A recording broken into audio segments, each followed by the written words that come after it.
Oetsika manakatona izay pejy bola kitra izay dia mbola nahazo ny fitokisan'ireo kluba mpikambana ao aminy indray ny mpitatana ny section bola kitra Tsimondrano. Zany dia fantatra taorin'ny fivorimbe fanao isan-taona na ny AGO izay natao teny amin'ny ligy Analamanga teny Mahamasina teny ny alatsinainy atoandro teo. Notanterahana teny amin'ny foibe ny ligy Analamanga Mahamasina ny alatsinainy atoandro teo ny fivorimbe ho an'ny section Tsimondrano taranja bola kitra. Tamin'izany mbola nanomezan'ireo kluba mpandrafitra ity section ity afatokisana hitantana izany rafitra izany ny ekipa ny RBRV Losolondrainy Edgar. Ny aloha izay dia nanao ny tatitra ara-moraly sy ara-bola ara-teknika nandritra ny top lalaovana 2024 ireo mpitantana. Nisogadina tamin'izany ny fahavitany ny fifaninanana ho an'ny sokajy diviziona faharoa.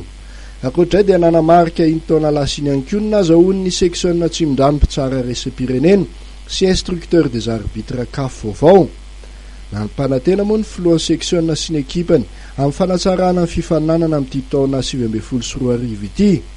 Nanamafy ary RBRV Losolondrainy Edgar afa hosokafana amin'ny sokajy taona maromaro ny fifaninanana amin'ity taona faharoa iasan'izy ireo ity. Ho an'ny section Tsimondrano zany dia hiezaka ny anao tsaratsara kokoa ny amin'ity taona ity. Ho ampiana zany hiara-iasa amin'ny fédération sy ny ligue Analamanga zay hanatanteraka fiofanana na mpitsara zay hanana ny brevet fédéral amin'ity. Ezaka izay ny amoaka maromaro amin'io satria hitanay mihitsy fa lesoko lehibe ho an'ny ekipa aty amin'ny division faharoa tsy fananana mpanazatra tena manana ny manam-pahaizana, manana diplôme zany.